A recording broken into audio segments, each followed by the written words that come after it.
let's get down to the business here. The nitty-gritty. We have the best of humble pie. Right, well, I'm on the best of humble pie. I don't need no doctor. That's fantastic. I don't know if that's the live version. My all-time favourite live album is Rockin' the Fillmore by Humble Pie. I think the best gig I ever saw was when I was about 14. They played in Hyde Park in London. I opened up for Grand Funk Railroad. And we have the Faces, a pretty influential band. Well, yeah. As good as a wink, hugely influential. Yeah, I think this is their best album. I was lucky enough the last couple of years to actually be playing in the Faces. I was playing with Ian McLagan. He's a Sir now, right? Isn't he a Sir? Oh, Ian McLagan. They call him Sir Ian McLagan. No, in his own mind, in his own lunchtime. I don't know, when I was about 15 or 16, I went down this place called Portobello Road in London. I'd found a store just like this, and when I started listening to music, I started when I was really young, and we had an old radiogram. My uncle had been a bit of a teddy boy, gave me his old 78. So the first records I ever put on were like the Big Bopper, Great Balls of Fire, Elvis, Gene Vincent. On a 78, this thing went whizzing round, and they was all in cardboard sleeves that were stitched together. Anyway, when I was about 14 or 15, I went down Portobello Road. I was flicking through the racks like this, and I found this record that looked like a 78, and I just picked it up, and it was by the Faces, and I didn't know who the fuck they were. I thought, oh, I took it home and really dug it, and then I kind of researched it a bit, and I realised they were a spin-off from the Small Faces. It's just kind of, it rocks, but it's real kind of weird hybrid groove, funk, blues, soul, rock thing. I don't think anybody sounds like the Faces. Full of character. That's what I like about them. Were you playing a lot of that stuff when you started playing? Yeah, this is like one of the records that I learned to play bass. I would just put the record on and play along with it. How much did you remember? How much did you spend on your first bass? Do you remember? Oh, I think it was £15. Wow, incredible.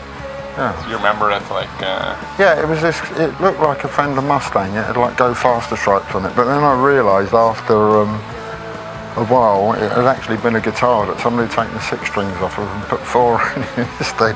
And when I went for my little audition with Steve and Paul and this other guy, Wally, which was like a prototype Sex Pistols, they said, right, and I played a song off the Faces' first album called 3-Button Hand Me Down. It's got quite a fancy bass part that Ron Wood plays actually, and I managed to get my way through that, and they said, right, they was impressed, you got the job, but this was like a Crocodile Dundee moment. They said, but you're not playing that, and that's not a bass. I said, what do you mean? And they pulled from out underneath Wally's bed a case, and it had a Fender Precision, and I said, where'd you get that? And they said, don't ask any questions. And they said, that's a bass, you know. That's great. And we have Moose Allison. Moose Allison. That's jazz? Yeah, that's jazz.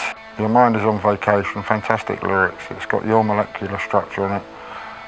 If it weren't for Moose Allison, there wouldn't have been The Who. He's got a totally different kind of 2-step groove. Interesting. When I went to see him, I really dug it, man. Cool. Okay, next we got some The Thin White Duke. I think this is the cool album for me. Look, he's got a City Light suit on as well. It's got all this kind of 60s stuff on it, so I dug all these bands, but they're kind of, for the time, were modern versions of it. It's quite an eclectic mix of things, but a great band on it. Did you see Emily play the Pink Floyd? The Pink Floyd song, yeah. That's incredible. And that's another album I would have picked out if I could have found. There's Piper at the Gates of Dawn. Now let me ask you a quick question about Pink Floyd. I don't want to, I mean, this story, I don't know if it's a legend or a story, forgive me if I'm getting it all wrong, how you guys, or some of you guys met. One of you guys was wearing an I Hate Pink Floyd t-shirt. Yeah, it was a t-shirt that Johnny Rotten had made. Well, okay, now see, this begs a question. He had a t-shirt that had Pink Floyd on it that he'd written over the top, I hate. But he had the t-shirt in the first place.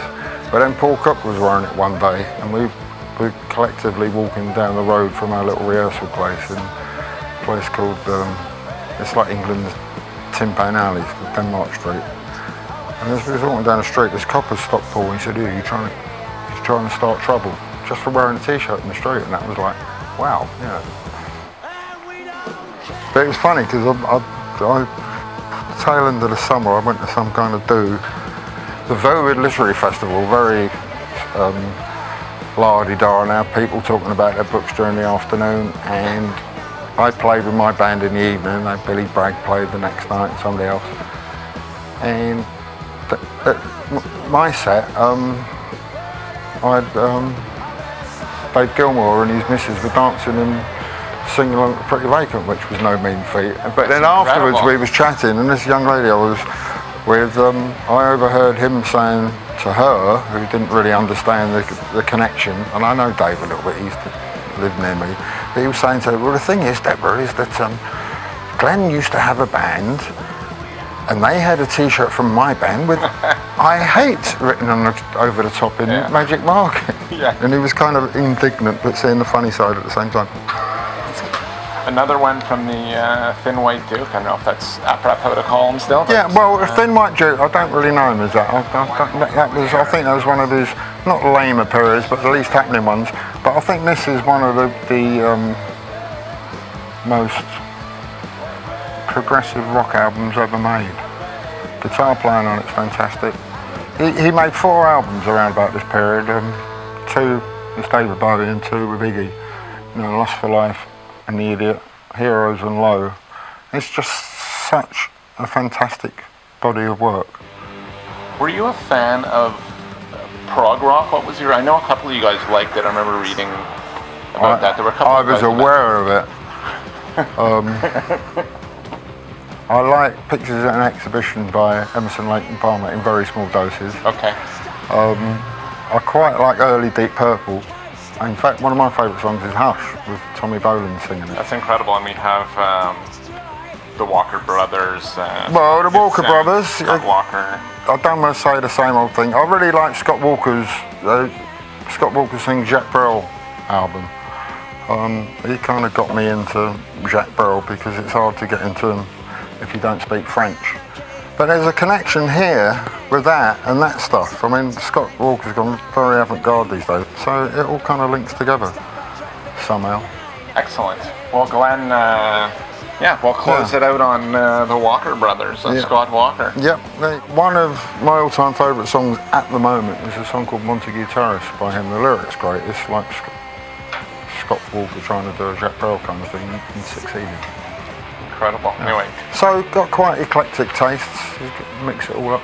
Great. I think great if you're too narrow with things, you end up with very narrow music.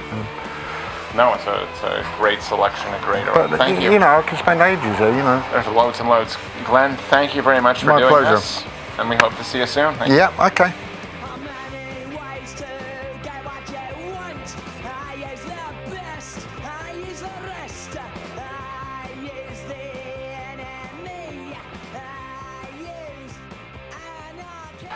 Cheers for Chivers.